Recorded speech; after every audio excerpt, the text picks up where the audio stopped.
Have you ever made a promise to yourself that you were absolutely certain you would keep, only to break it within days? You told yourself you'd wake up early for prayer, but you hit snooze 5 times. You decided to cut out that habit that's been dragging you down, but there you were again, right back where you started. You meant every word when you said this time would be different, but somehow your good intentions crumbled under pressure. If this sounds familiar, you're not alone. Millions of believers struggle with this exact cycle, and here's what most people don't realize. The problem isn't your heart or your desire to change. The problem is that you've been approaching self-control all wrong. You've been trying to win spiritual battles with human methods, and that's why you keep losing. Today, I'm going to show you something that will completely transform how you think about building discipline in your life. These aren't motivational tricks or willpower hacks that fade when your emotions change. These are 5 biblical habits that actually create lasting self-control. And I'm going to walk you through each one with practical steps you can start implementing today. But before we dive in, I need you to understand something crucial. What I'm about to share with you isn't just theory from someone who's never struggled. This comes from years of watching believers break free from patterns that once controlled them, and it comes from scripture that reveals how God designed our hearts to truly change. The first thing you need to know is that self-control isn't what most people think it is. It's not about gritting your teeth and pushing through with raw determination. According to Galatians chapter 5, self-control is actually a fruit of the Spirit. That means it's something that grows naturally when certain conditions are met in your spiritual life. Think about that for a moment. When you see an apple tree producing apples, the tree isn't straining and struggling to force those apples into existence.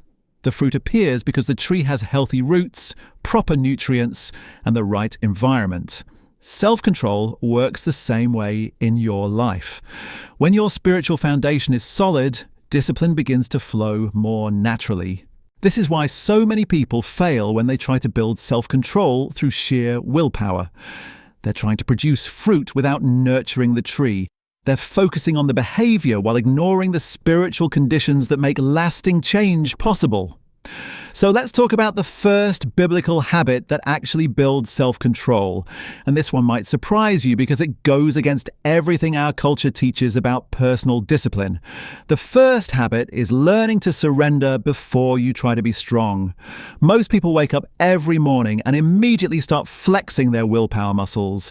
They tell themselves they're going to be disciplined today, they're going to resist every temptation, and they're going to power through with pure determination. Here's what happens next. They start the day feeling confident and motivated. But then life hits. Stress shows up. Unexpected challenges arise. Their emotions start fluctuating. And slowly but surely, that willpower begins to crumble. By evening, they're right back where they started, feeling defeated and wondering why they can't seem to change. The Bible reveals why this approach fails every single time. Romans chapter 12 tells us to offer our bodies as living sacrifices to God. This isn't just symbolic language for church services. This is practical instruction for daily life. You don't build self-control by wrestling with your flesh in your own strength. You build it by placing that flesh under God's authority every single day. This means starting each morning not with declarations of what you're going to accomplish, but with a simple prayer of surrender. Before temptation even has a chance to speak, before your emotions start pulling you in different directions, you make a decision to yield control to God. What does this look like practically? Instead of saying, "Today I'm going to be disciplined," you say, "Lord, I don't trust myself today, but I trust you. Take control of my thoughts, my desires, and my choices." This isn't passive resignation. This is active submission that invites God's power into your daily battles. The second biblical habit is learning to starve what weakens you while feeding what strengthens you. Your flesh and your spirit are in constant competition for dominance in your life. Whichever one you consistently nourish will grow stronger, and whichever one you consistently neglect will lose influence. Here's where most believers get confused. They pray for self-control while simultaneously feeding the very desires that undermine their discipline. They ask God to help them resist temptation while spending hours consuming content that stirs up those same temptations. Scripture uses the language of sowing and reaping because spiritual strength doesn't happen overnight. Just like a farmer plants seeds and waits for a harvest, the choices you make today are planting seeds that will determine your spiritual strength tomorrow. If you're constantly feeding your mind with distractions, entertainment that dulls your spiritual sensitivity, or content that awakens ungodly desires, you're essentially strengthening the very flesh you're trying to overcome. Meanwhile, if prayer becomes rushed, scripture reading becomes sporadic, and quiet time with God gets squeezed out by busy schedules, your spirit becomes undernourished. The solution isn't complicated, but it does require intentionality. You need to create boundaries around what you allow into your mind and heart. This might mean changing your entertainment choices, adjusting your social media habits, or being more selective about the conversations you engage in. At the same time, you need to prioritize feeding your spirit. This means protecting time for prayer even when it feels inconvenient. It means returning to scripture even when it feels familiar. It means choosing stillness over constant noise and obedience over comfort. The third habit is removing temptation instead of trying to negotiate with it. Many believers think they lack self-control when they actually lack wisdom about their environment. They repeatedly place themselves in situations that trigger their weaknesses and then wonder why they keep failing. Jesus said the spirit is willing, but the flesh is weak. This isn't an excuse for failure. It's a reality check about how to approach temptation wisely. Your flesh isn't designed to win every battle through sheer strength.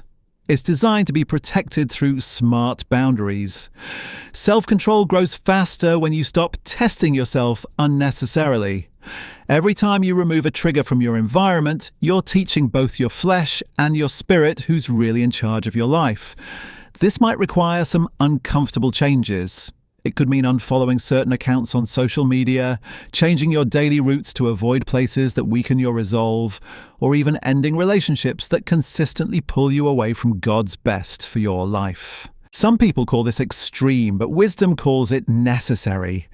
God never told us to flirt with temptation to prove how strong we are. He told us to flee from it. True strength isn't measured by how close you can get to danger without falling. It's measured by how wisely you can arrange your life to avoid unnecessary battles. The fourth biblical habit involves practicing small acts of obedience every single day. Self-control isn't built in one dramatic moment or through a single emotional decision. It's cultivated quietly through tiny choices that most people overlook. Luke chapter 16 tells us that whoever is faithful in small matters will be faithful in larger ones. This principle applies directly to building discipline in your life. If you can't obey God in the little things when it's inconvenient or uncomfortable, you'll struggle when bigger tests come your way. These small acts might seem insignificant, but they're actually training your heart to recognize God's authority over your life. Every time you pray when you don't feel like it, read scripture when it seems boring, or choose obedience over comfort in a minor situation, you're building spiritual muscle. What starts as forced obedience gradually becomes natural instinct. Your mind and body begin to respond automatically in alignment with God's will. The struggle decreases as consistency increases, and what once required tremendous effort starts flowing more naturally from a heart that's been trained to follow God's voice. Think of it like learning to play an instrument. At first, every note requires conscious effort and deliberate finger placement. But after months of practice, your fingers begin to find the right keys without you having to think about each movement. Spiritual discipline works the same way. The more you practice small acts of obedience, the more natural it becomes to choose God's way over your flesh's demands. These victories compound over time. Each small yes to God creates momentum that carries you through bigger challenges. When you've spent months choosing to pray during dry seasons, reading scripture when it feels repetitive, and obeying in minor situations, you're building the spiritual strength needed for major battles. The fifth and final biblical habit is staying connected to people who will hold you accountable. This is where many believers stumble because they try to build discipline in isolation. Your flesh thrives in secrecy and silence. When you remove yourself from community, there's nobody to challenge your excuses or speak truth into your blind spots. Proverbs tells us that iron sharpens iron and one person sharpens another. This isn't just a nice saying for church bulletin boards, it's a fundamental principle about how spiritual growth actually happens. You cannot see all of your own weaknesses clearly. You need other people to help you recognize patterns you might miss and to encourage you when motivation fades. Accountability isn't about finding someone to police your behavior. It's about inviting trusted people to walk alongside you in your journey towards spiritual maturity. These relationships provide structure, encouragement, and sometimes the loving correction that keeps you on track when you want to quit. Being truly accountable means sharing not just your failures, but your goals, your struggles, and your victories with people who genuinely care about your spiritual health. It means listening when they offer feedback, even when it's uncomfortable. It means allowing them to ask the hard questions about areas where you might be compromising. Many people avoid accountability because they think it's a sign of weakness, but it's actually a mark of wisdom. God designed us for connection and community because He knows we grow stronger together than we ever could alone. When you isolate yourself, you give space for old patterns to creep back in without anyone noticing. The right accountability relationships create momentum in your spiritual life. Your victories get celebrated, your struggles become learning opportunities, and your discipline grows more consistent because you know someone is paying attention. You start benefiting from other people's experiences, learning from their mistakes, and discovering strategies that accelerate your growth. But here's what you need to understand about accountability. It only works when you're genuinely committed to change. If you're looking for someone to enable your excuses or validate your compromises, you'll find people who will do that. But if you want real transformation, you need to seek out people who love you enough to speak truth, even when it challenges you. Look for mentors or friends who demonstrate the kind of self-control you want to develop in your own life. Watch how they handle temptation, how they structure their daily routines, and how they respond when life gets difficult. Ask them to share what they've learned and to check in with you regularly about your progress. Now, as we bring all 5 of these habits together, I want you to see the bigger picture of what's happening. When you surrender daily instead of relying on willpower, starve your flesh while feeding your spirit, remove temptation rather than fighting it constantly. Practice small obedience consistently and stay connected to people who sharpen you. Something powerful begins to shift in your life. Your default responses start changing. What once felt like an uphill battle begins to feel more natural. The gap between what you know you should do and what you actually do starts closing. Self-control stops being something you have to manufacture through sheer effort and becomes something that flows from a heart that's been properly aligned with God.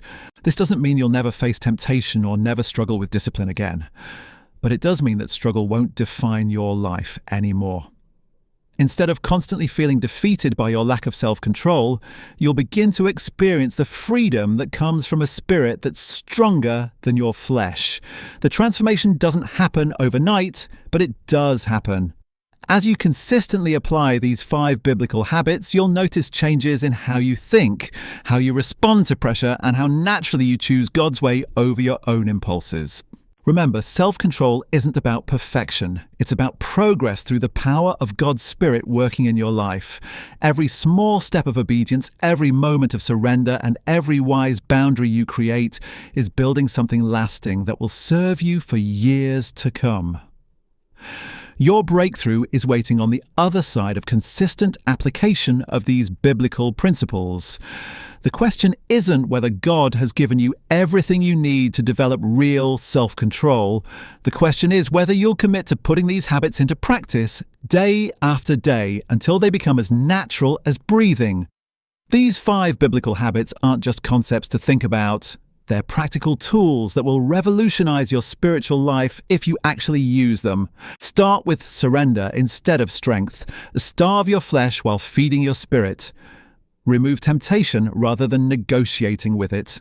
Practice small daily acts of obedience and stay connected to people who will sharpen you along the way. The truth is, you already have everything you need to build lasting self-control. God's Spirit is ready to produce this fruit in your life, but it requires creating the right conditions for growth. These habits are those conditions. They're the soil where real discipline takes root and flourishes. Don't wait for perfect circumstances or perfect motivation to begin. Choose one of these habits and start implementing it today. Maybe it's that morning prayer of surrender, or setting a boundary around something that weakens your resolve, or reaching out to someone who can walk this journey with you. Your past failures don't define your future potential. Every morning is a fresh opportunity to apply these biblical principles and watch God transform your heart from the inside out. The cycle of broken promises and defeated intentions can end today if you're willing to approach self-control God's way instead of your own. If this message has challenged you, don't let it stop here. Hit that like button, share it with someone who needs to hear this truth, and subscribe for more content that will strengthen your walk with God. Your breakthrough is closer than you think, and it starts with your very next choice.